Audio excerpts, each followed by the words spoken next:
खबर उत्तर प्रदेश के जनपद अमरोहा से है। अमरोहा में जेएस हिंदू डिग्री कॉलेज में सड़क सुरक्षा जागरूकता कार्यशाला का आयोजन किया गया। कार्यक्रम में शिक्षक विधायक डॉक्टर हरि सिंह ढिल्लों और जिलाधिकारी निधि गुप्ता वत्स मौजूद रही।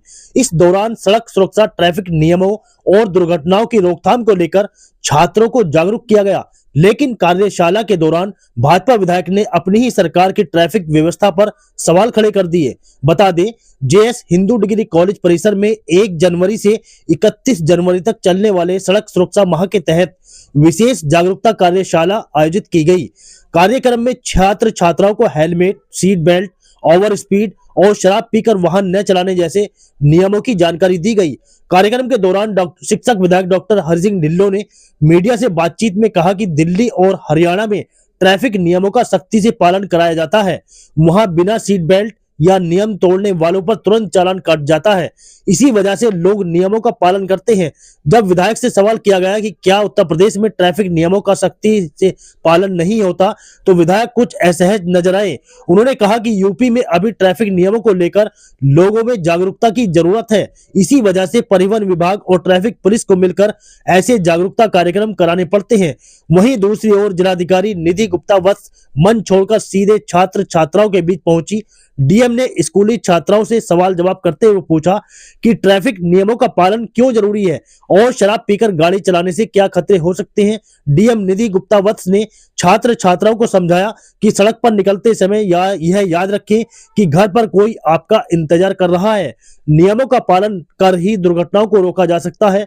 कार्यशाला में सभी अधिकारियों ने सड़क सुरक्षा के नियमों पर जोर दिया, लेकिन भाजपा विधायक के बयान के बाद यूपी की ट्रैफिक व्यवस्था को लेकर बहस छिड़ गई है। देखिए, मैं धन्यवाद दूंगा प्रदेश सरकार को इस बात के लिए कि पूरे प्रदेश में सड़क सुरक्षा सप्ताह, ये सड़क सुरक्षा माह जनवरी चलेगा 2026।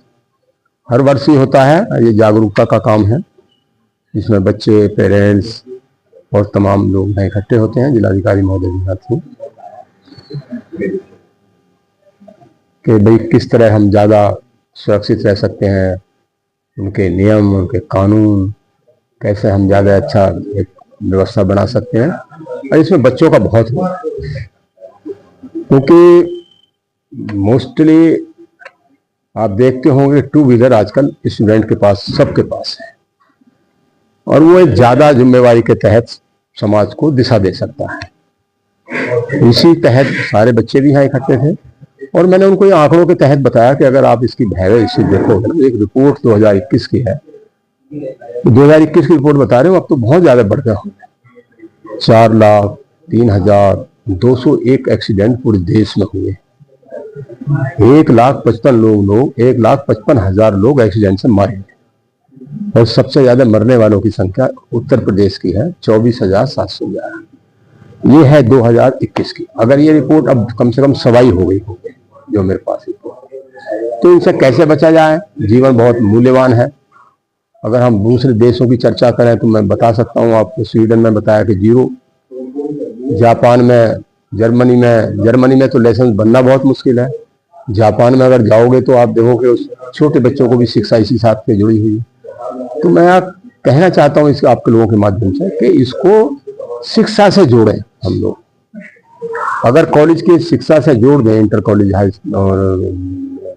हाई स्कूल तक के या जूनियर तक के, उस शिक्षा से सड़क के यातायात के बारे में जोड़ें, जैसे जापान ने जोड़ रखा है, तो उसको बारे में जाने, उसकी महत्ता के बारे में जाने और सुरक्षा की एक आदत पड़ जाए। अभी आदत ना हमारे में, क्यों अभी आदत ना आप में भी यही आदत, हम लोगों को कट करने की बहुत आदत है, ओवरटेक करने की बहुत आदत है। अच्छा ये बताओ, जब आप यहाँ चलाते हो या तो आप प्रेस की धमकी दे देकर निकल जाते होगे, लेकिन दिल्ली में चले जाओगे क्या? विधायक भी टू करके बैग लगाता है, क्यों? स्पीड ठीक रखता है, प्रदूषण कार्ड उसका ठीक होना चाहिए, क्योंकि वहाँ भय है और वहाँ लगता है कि भी अगर कोई गलत करोगे तो जुर्माना होगा, चीज होगा। उत्तर प्रदेश में भय नहीं है पुलिस का या प्रशासन का?